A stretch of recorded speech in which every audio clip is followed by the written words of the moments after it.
위대한 개츠비 하면 다들 떠올리는 이미지가 있잖아요. 네, 그 샴페인이 막 강물처럼 흐르는 파티라던가. 맞아요. 1920년대 재즈시대의 그 화려함.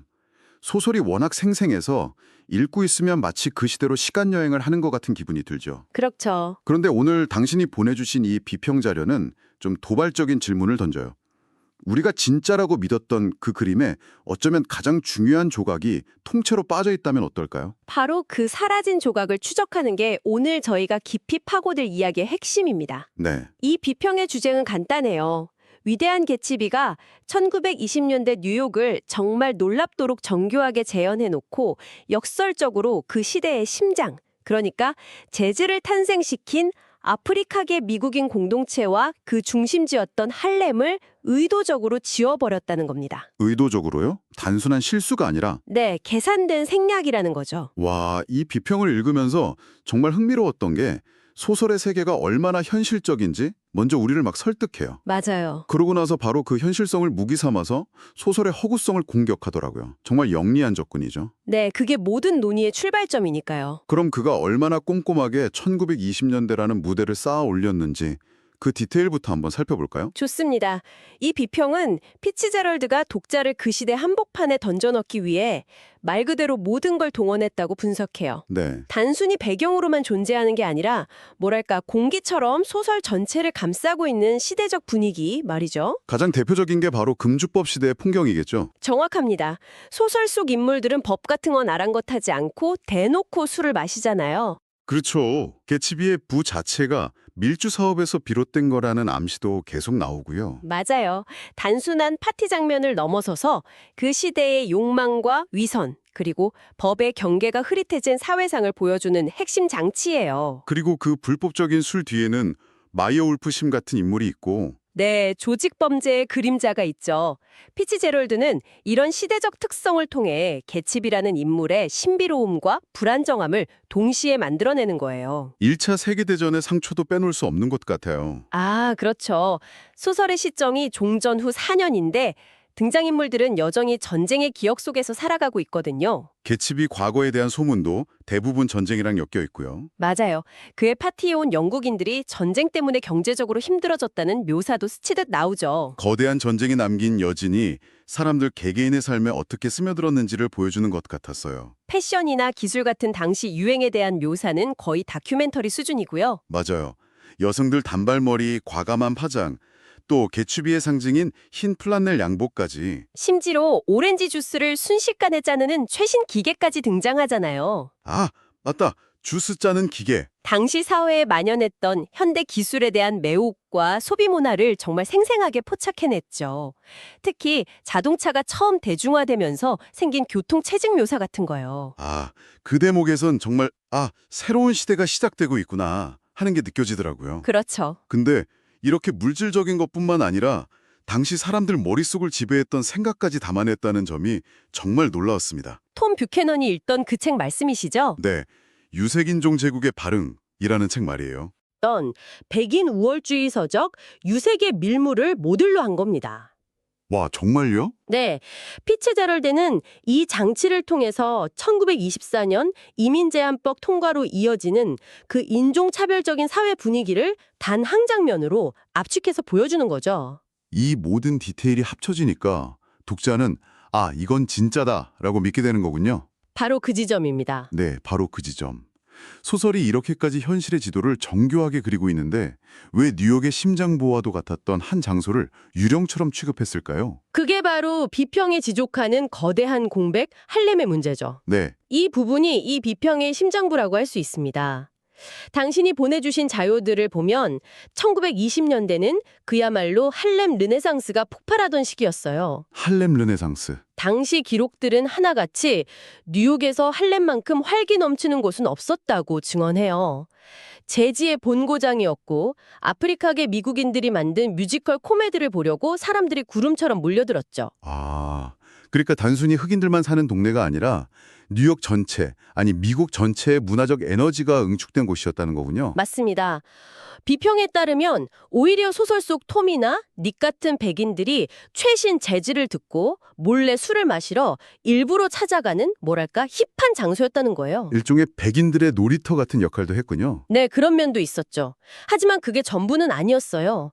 그곳은 흑인 예술가들이 스스로 신문과 잡지를 만들고 매년 수많은 화가와 조각가들이 작품을 발표하는 자생적인 문화 창조의 공간이었습니다.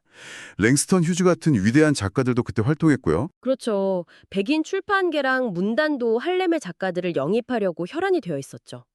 그런데 소설 속 지리적 묘사를 따라가 보면 더 이상해져요. 어떤 점이요? 톰과 머틀이 밀회를 즐기는 아파트로 가려면 기차역에서 택시를 타고 반드시 할렘을 지나쳐야만 하는 경로거든요. 아, 근데 소설 속에서는 그곳이 마치 존재하지 않는 것처럼 그냥 건너뛰어버려요.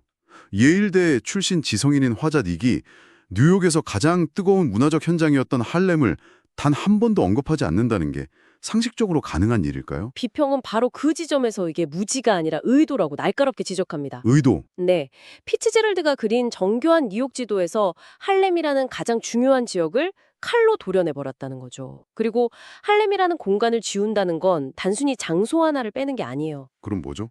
당시 맨해튼 어귀에서나 일하고 쇼핑하고 여가를 즐겼던 수많은 아프리카계 외국인들의 존재 자체를 소설의 세계에서 추방하는 것과 마찬가지라고 분석합니다. 와, 그럼 할렘이라는 공간이 없다면 아프리카계 미국인 인물들은 아예 등장하지 않는 건가요?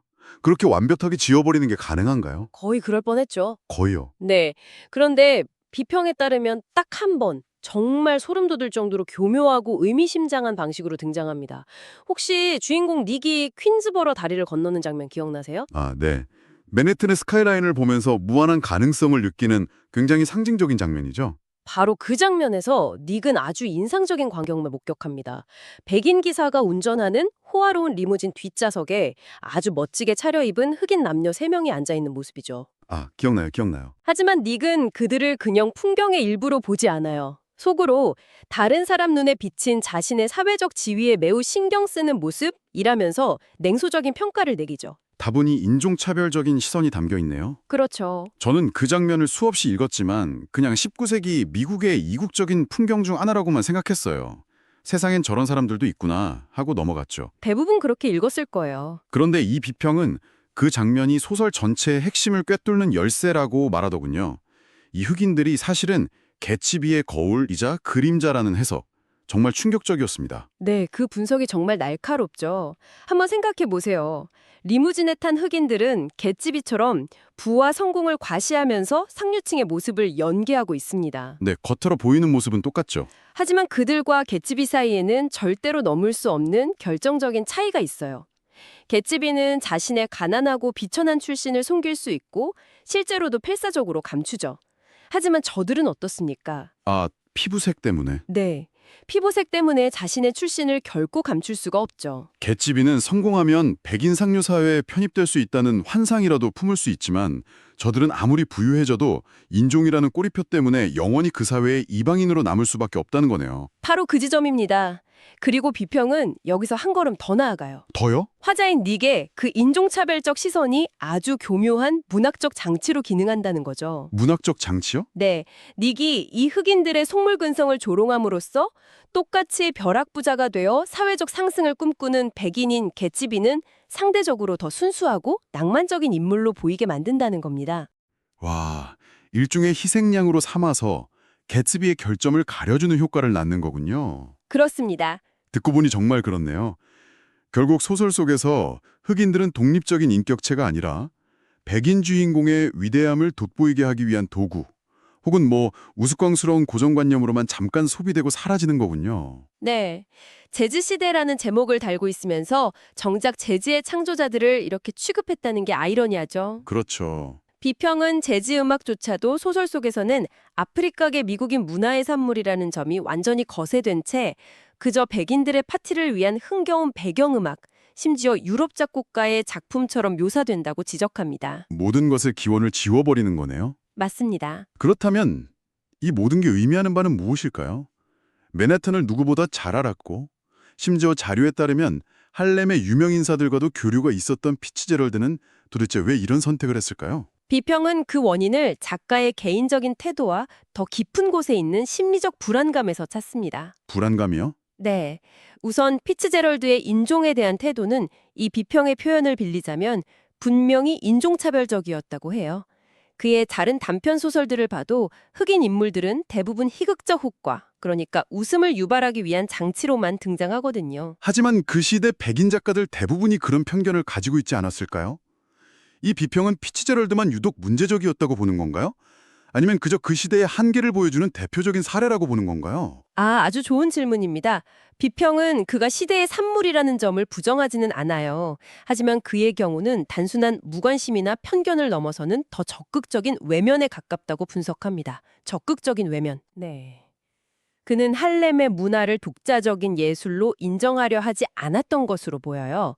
할렘이란 그저 백인의 방식들을 어설프게 흉내내는 곳일 뿐이라고 믿었다는 거죠. 아, 아프리카계 미국인들을 교양 없는 미개한 존재로 보는 당시 백인 사회 고정관념에 스스로 기대고 싶어 했다는 분석입니다. 그러니까 그들의 문화를 진지하게 들여다보고 평가할 의지 자체가 없었다는 거군요. 여기서 비평은 더 깊은 심리적 원인으로 작가로서의 불안감을 지목하는데 이 부분이 특히 흥미로웠습니다. 네, 저도 그 대목에서 무릎을 쳤습니다. 네, 당시 할렘 르네상스는 문학적으로도 엄청난 성공을 거두고 있었거든요.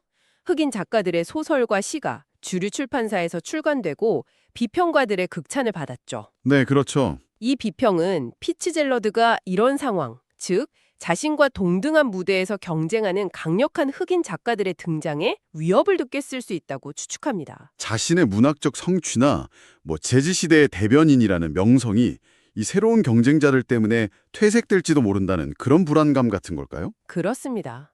그래서 의식적으로든 무의식적으로든 그 위협적인 존재들을 자신의 문학적 영토, 즉 소설의 시야 밖으로 아예 밀어내버리는 전략을 택했을 수 있다는 거죠. 와, 할렘을 소설에서 지워버리는 행위가 곧 자신의 라이벌들을 문학의 역사에서 지워버려는 시도와 같다는 아주 도발적인 해석이네요. 네.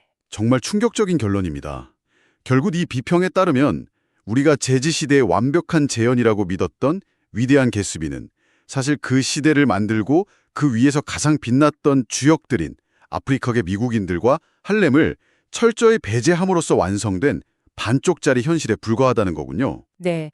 소설의 아름다움과 문학적 성취는 그대로 인정하더라도 그 아름다움이 무엇을 대가로 치르고 얻어진 것인지를 직시해야 한다는 이야기죠. 오늘 우리는 당신이 보내주신 이 날카로운 비평을 통해 우리가 사랑하는 고전 위대한 개츠비를 완전히 새로운 각도에서 바라봤습니다. 1920년대의 풍경을 그토록 정교하게 담아낸 소설이 실은 그 시대를 만든 진짜 창조자들의 세계를 의도적으로 삭제한 결과물일 수 있다는 시각은 정말이지 머리를 한 대 맞은 듯한 느낌을 주네요. 당신이 공유해준 이 분석은 우리에게 중요한 질문을 던집니다. 작품을 읽을 때 페이지 위에 쓰여있는 것뿐만 아니라 그 페이지에서 의도적으로 빠진 것은 무엇인지, 그리고 작가는 왜 그것을 빼기로 선택했는지를 질문하게 만드는 거죠. 네. 덕분에 이 소설은 단순히 비극적 사랑이나 아메리칸 드림에 대한 이야기에서 그 시대와 작가가 가졌던 인종적 불안과 맹점을 담고 있는 하나의 역사적 증거물로 다시 보이게 됩니다. 만다구로 당신에게 이런 질문을 던져보며 마무리하고 싶습니다. 이 분석은 위대한 개츠비에 초점을 맞췄지만 어쩌면 우리가 잘 알고 있다고 믿는 다른 수많은 고전, 영화나 문학, 예술 작품 속에도 저마다의 할렘이 존재하지 않을까요? 즉, 역사적 현실의 중요한 부분이지만 이야기 속에서는 감쪽같이 지워져 버린 무언가. 우리가 가장 아끼는 이야기들 속에서 우리는 과연 무엇을 보지 못하고 있는 걸까요?